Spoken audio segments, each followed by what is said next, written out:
Ya pemirsa, ini dia nama-nama pimpinan KPK hasil ketok palu dari DPR RI. Mari sama-sama kita lihat grafis yang berikut ini. Setio Budianto, mantan Kapolda Sulawesi Utara dengan pangkat Inspektorat Jenderal di Kementerian Pertanian maksud saya. Kemudian yang kedua adalah Fitroh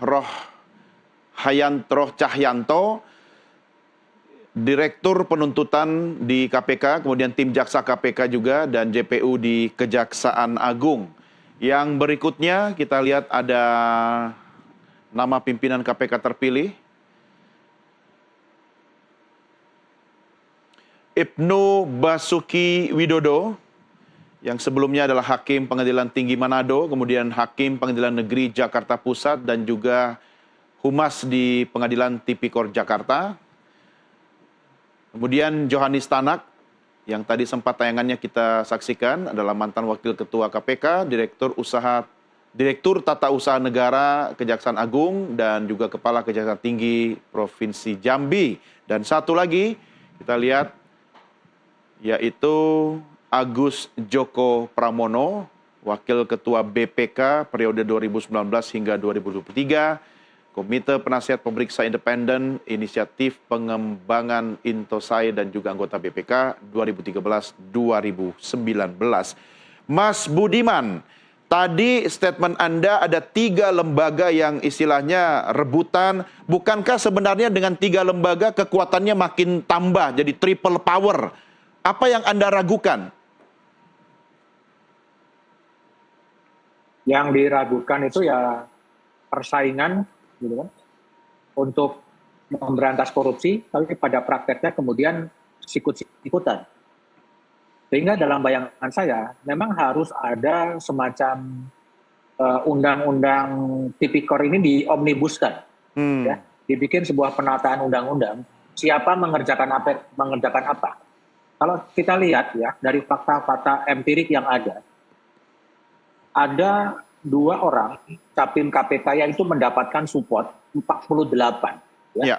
48 suara dan 48 anggota Komisi 3 DPR. Tadi yang Don sebut, Johanis Tanak itu mau meniadakan OTT, dia disambut meriah oleh tepuk tangan dan ditunjukkan dengan kuantitas 48 orang. Ya. Itu menunjukkan bahwa orientasi dari anggota DPR itu bukan lagi kepada penindakan. Artinya akan mengarah kepada pencegahan, ya, kepada pencegahan. Nah, dan ini kan sebetulnya bukan sesuatu yang baru. Terjadi reorientasi bagaimana penindakan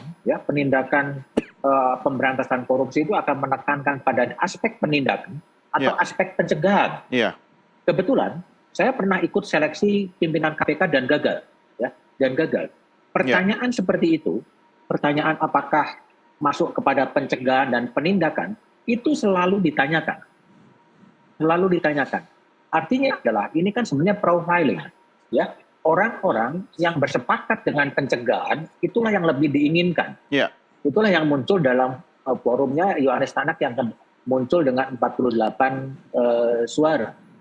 Yang saya khawatir sebetulnya, selain ini ada proksi dari komandan-komandannya, yang saya khawatirkan adalah proksi dari kekuatan luar, ya, kekuatan luar masuk ke KPK. Kekuatan siapa itu, Mas Bud? Menggunakan berbagai cara untuk kekuatan luar yang saya tidak bisa sebut, ya, kekuatan luar yang tidak bisa sebut yang masuk ke KPK untuk mengamankan berbagai kasus yang berpotensi muncul di kemudian hari. Kekuatan dari para koruptor begitu ya? Saya lihat bisa saja. Ini kan jelas lah. Kita lihat peta, ya, peta kemunculan suara itu kan mirip ya. Mirip semuanya 48, 45, 33 juga. Itu kan polanya mirip gitu. Dan apakah itu anggota presiden DPR-nya based on hati nurani? Itu sudah. Jadi pakat dari partai politik, ya orang inilah yang dipilih. Pahami kemudian ketika masyarakat sipil, Alam Syah Saragi, lalu Pungki, ya, itu juga lenyap di situ.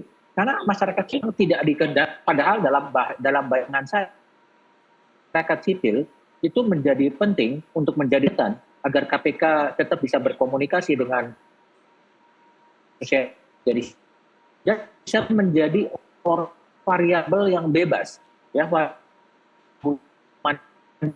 gitu. Nah, apa? Ya, oke. Ya, baik, Mas Bud. Ini sudah menjadi fakta politik itu semua gitu dengan cara-cara akan kita kerjakan. Ya, oke. Bagian terakhir tadi agak sedikit terputus-putus, tapi saya bisa menangkap maksudnya. Mas Bud, tahan dulu sebentar ya. Ada pertanyaan yang akan saya sampaikan nanti sebelum kita berpisah. Tapi saya akan balik dulu ke Pak Saud. Pak Saud, kenapa KPK itu jadi letoy, lemah, letih, lesu, bahkan sudah ompong, dipretelin pula, ya sejak era Presiden Jokowi, ditambah lagi indeks korupsi kita memang sedang anjlok. Apakah Anda masih confident bahwa KPK kita itu di bawah kepemimpinan para pimpinan yang baru ini akan bisa menunjukkan taringnya lagi, Pak Saud? Ya, pertama harus diakui usernya mereka itu jelas itu dia eksekutif ya, yang stylenya sangat berbeda dengan periode sebelumnya. Oke, kalau kita bicara alam liar, kita berpikir atau kecurigaan kita harus tinggi terhadap 5 yang sekarang ini, memang itu punya potensi risiko besar. Makanya saya bilang tadi itu, kalau kita mau cari 50 kelebihannya dan 50 kelemahannya itu ketemu itu. Yeah. Contohnya, kita kan tahu kasus BTS itu yang main-main kan auditor kan? Iya. Ya nggak? Kasus BTS itu angkanya dimain-mainin penyelidikan dalam itu kan ada di dalam sekarang itu. Dulu nggak ada dia di dalam. Yeah. Risikonya makin besar. Memang 5 orang ini memiliki risiko besar untuk kemudian saya sebutnya diremot. Tapi per hari ini, alam liar saya, sorry itu saya masih meletakkan harapan sebenarnya. Tapi kalau nanti dia nggak bisa, ya kita pukulin juga enak aja. Ya gimana kita nggak meletakkan harapan, Pak? Kan KPK-nya cuma satu, nggak ada KPK yang lain. Ya itu makanya saya bilang, jadi kembali lagi kalau kita ketemu 50 kelebihan, 50 kelemahan itu akan ada. Dan itu artinya risikonya besar. Tetapi karena memang beberapa diantaranya, bahkan saya heart to heart mengerti orang itu, aku masih meletakkan optimismenya. Tapi kan orang berubah, bisa berubah. Oh ini kok berbeda ya, kalau kemarin dia setiap paparan tuh teori-teori keluar, meyakinkan penyidik, oke, saya akan tuntut dia. Sebagai penuntut dia bisa, tapi bisa jadi nanti berubah. Itu sebabnya risikonya memang harus kita akui, risiko 5 orang ini menjadi risiko lebih besar untuk kompetensi di remote, untuk kemudian KPK menjadi lumpuh seperti tema kita malam ini, ya kan? Madesu, you hate me, segala macam itu. Cuma Pak Saud, kalau kita memang harus percaya pada KPK, kita pisahkan misalnya kepercayaan pada institusi KPK, kita harapkan dia memiliki kekuatan super body lagi seperti dulu. Belum lagi regulasi aturan mainnya. Plus dengan melihat nama-nama pimpinan KPK sekarang, kalau saya pinjam statement Anda tadi, 50 dosa, 50 amalnya misalnya gitu kan. Lah ini kok agak susah ya untuk kita menaruh harapan kepada KPK yang sekarang ini. Gimana Pak Saud? Iya, makanya saya selalu mengatakan, itu sejalan juga yang disampaikan Mas BDM tadi, retorika yang disampaikan oleh Presiden kita itu memang dia harus mewujudkan. Tapi kalau dia mau lebih smart lagi, udah diperpukan aja, gua kembaliin ini KPK ke sebelumnya. Biar yang Komisi 3 itu ngikut Presiden kok semua, siapa bilang nggak? Ngikut mereka. Jadi makanya kita berharap sampai per hari ini kita masih percaya retorika itu jalan. Tapi kalau mau keren lagi, ya bikin perpu. Loh kok perpu? Kan syaratnya darurat. Iya darurat ya. Orang indeks persepsi korupsi 34 nggak darurat. Sementara Presiden punya mimpi pertumbuhan ekonomi 80%, itu kan indeks persepsi korupsi regresi linearnya harus 60 gitu ya kan. Yeah. Supaya kita bisa mencari yang kita bilang lompat dari medium income trap-nya Sri Mulyani gitu. Yeah. Dan itu semuanya kan persoalannya di korupsi, mulai dari tambang, pajak, mineral, semua itu persoalannya uang besar itu ada di triliun-triliunin yang harus diawasi oleh KPK. Jadi sekali lagi kalau di KPK ini ritmenya, strateginya, sistemnya dan seterusnya itu sangat tergantung besar kepada Presiden kita. Harus kita yakini itu karena dia sudah bagian dari pemerintah. Dan dia bisa manggil, lakukan ini ya. Atau dia nggak usah pun bicara seperti itu, dengan dia bilang mengejar ke Antartika aja, itu strong signal kepada semua KPK, kejar sampai ke ujung semut pun sekalipun. Itu yang mereka harus jabarkan, nggak perlu diajarin lagi gitu. Tapi kalau dia nggak bisa menafsirkan itu, bahkan memakai teori lama, bahkan diremot sama institusi asalnya, ya jelas Madesu.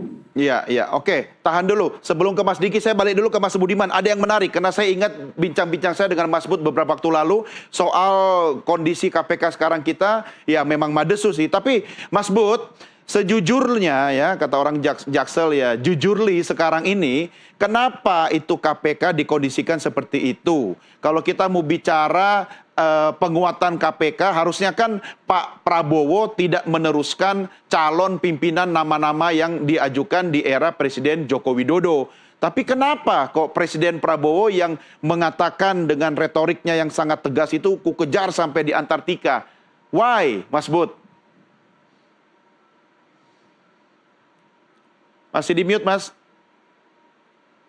Ya. Lihat tren ya. Lihat tren itu artinya kenapa sih undang-undang KPK itu harus direvisi? Ya, itu kan tahun 2018 gitu kalau kita lihat gitu. 2018 itu kan indeks IPK kita kan di angka 40 ya. Di angka 40 ya, itu cukup bagus tuh, yang tertinggi itu the highest ya. The highest indeks KPK-nya 40, dan OTT ya, kalau Yohanes Tanak kan melihat OTT itu kan dengan kamus ya. Dengan kamus bahasa Indonesia gitu. OPT itu kan nggak bisa didefinisikan dengan kamus ya, dengan KBBI gitu kan, sesuatu praktek itu kan bahasa jurnalistik lah, bahasa operasi kok didefinisikan dengan kamus operasi itu artinya begini-begini, itu kan agak nggak tepat itu pendefinisian itu. Nah, ketika kemudian OTT begitu tinggi, lalu kemudian IPK-nya bagus, ada korelasi itu sebetulnya. Nah, ketika disitulah muncul serangan-serangan politik dari partai politik di DPR yang tidak menghendaki KPK itu menyentuh pada pusat-pusat kekuasaan, ya, menyentuh pada elit-elit kekuasaan.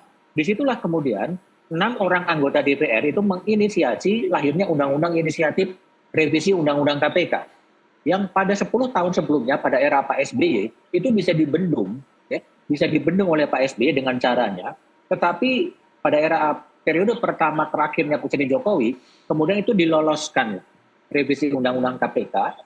Dan kemudian KPK masuk dalam rumpun kekuasaan eksekutif, ya, dan kemudian juga pada saat itulah kemudian OTT kemudian turun, dan IPK kemudian turun, dan pada akhir kekuasaan Pak Jokowi kembali pada angka 34. Sehingga back to square one sebetulnya pemberantasan korupsi itu.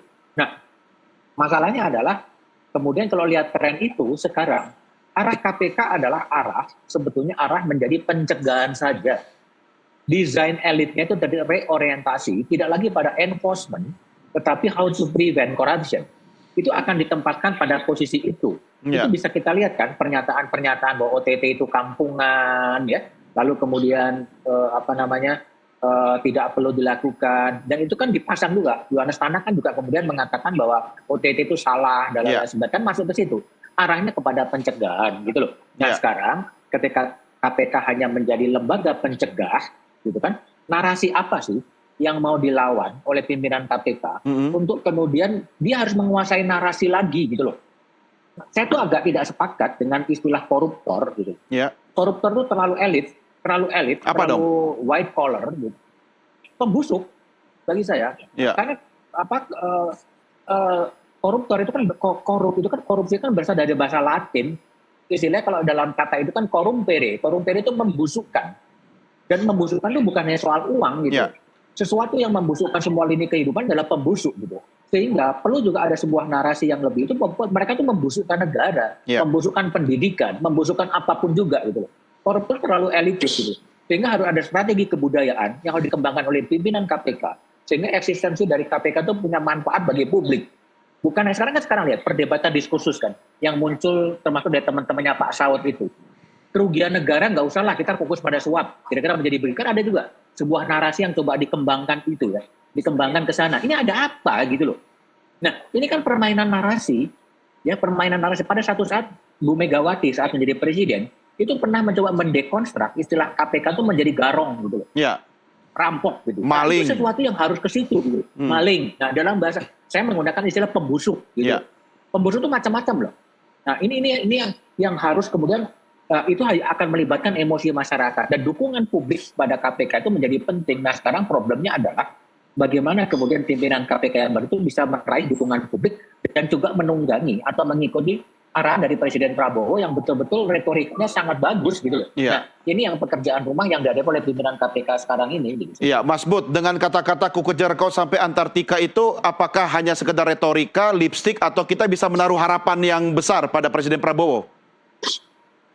Kita lihat pada kajian ya, saya tidak mau memberikan judgement. Itu ada disertasi yang disusun oleh Mas Wisnu Yuwono di London School of Economy. Dia menulis soal the history of combating corruption in Indonesia dari tahun 45 sampai tahun 2014.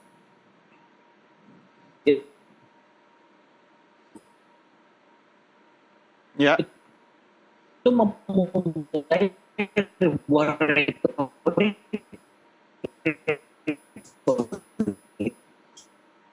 korupsi. Akhir disertasi itu nggak dilaksanakan gitu. Nah itu. Nah saya yakin Pak Prabowo tidak akan begitu. Sehingga tadi itu oleh mengeluarkan peraturan pemerintah pengganti undang-undang mengembalikan KPK yang kembali pada versa. Itu kan tidak akan bukti. Kalau Pak Prabowo bisa melakukan itu bagus. Itu satu untuk membongkar terjadinya mafia peradilan Zaro Fritar di Oke, ya. Baik. Ini juga sekaligus mengakhiri diskusi saya dengan Budiman Tanurjo, Mas Bud, yang akan melanjutkan kegiatan lainnya. Tapi dengan Pak Saud dan Mas Diki, saya masih akan terus berdiskusi. Saya kembali ke Mas Diki. Mas Diki, ini dengan semangat yang sama terhadap upaya pemberantasan korupsi, kita berharap KPK bisa menunjukkan super body ya sebagai sebuah lembaga yang bisa menjadi harapan, bukan sekedar lipstick, gimmick dan sebagainya. Dengan diksi yang sama yang tadi saya sampaikan ke Mas Budiman, pernyataan Presiden Prabowo, ku kejar kau sampai ke Antartika, seberapa yakin kita dengan kata-kata itu akan terbukti nanti dari analisa Anda, Mas Diki?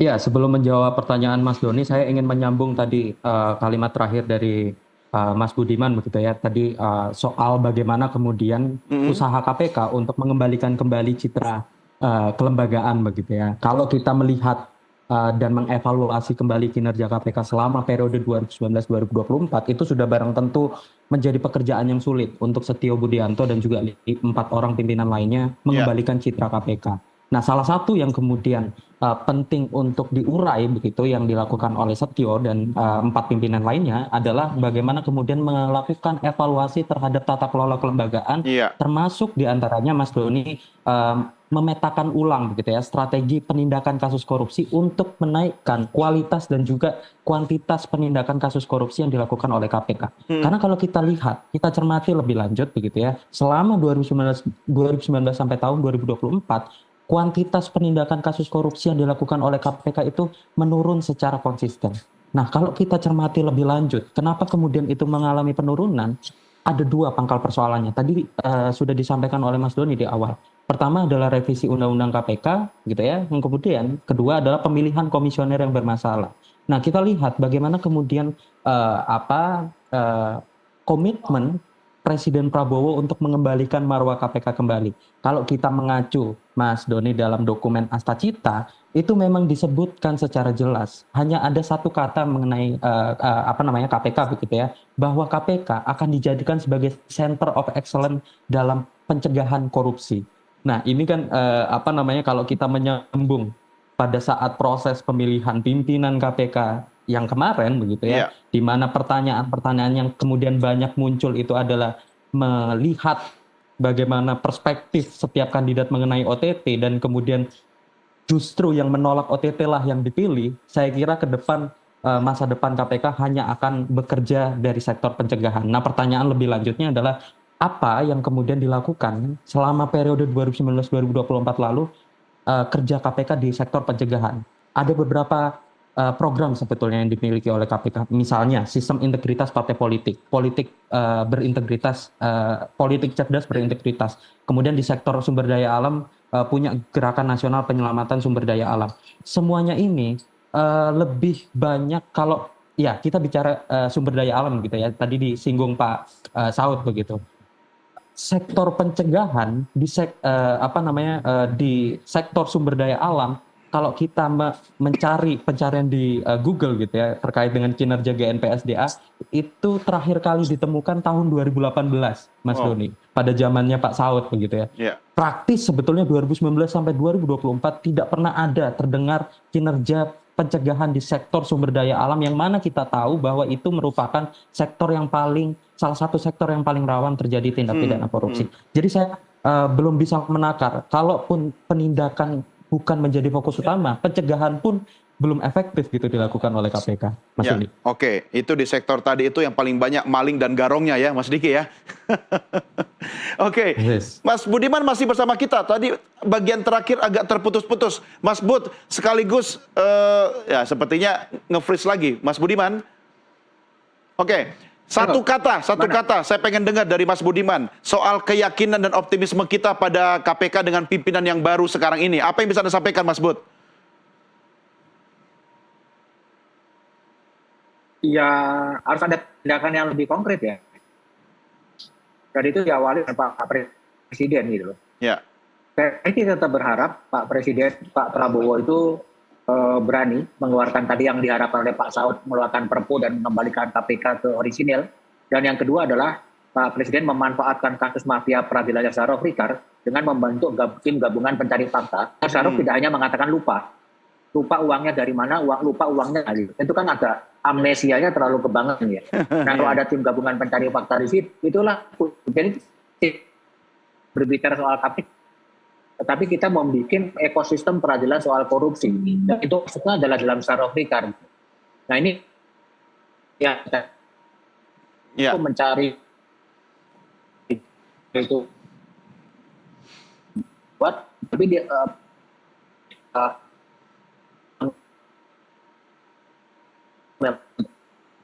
Prabowo saya pikir berapa langkah itu. Nah kalau itu bisa dikerjakan ya bagus. Tapi kalau tidak hanya dikerjakan ya udah kita menjadi penonton aja. Kira-kira gitu. Oke, baik, Mas Budiman, terima kasih sudah bersama kami, Mas Bud. Sampai jumpa di diskusi berikutnya. Baik, selamat malam, Mas Budiman. Dan saya masih tetap bersama Pak Saud dan juga Mas Diki. Kita akan lanjutkan. Baik, kita akan lanjutkan diskusi kita di segmen berikutnya. Pemirsa, kami segera kembali sesaat lagi.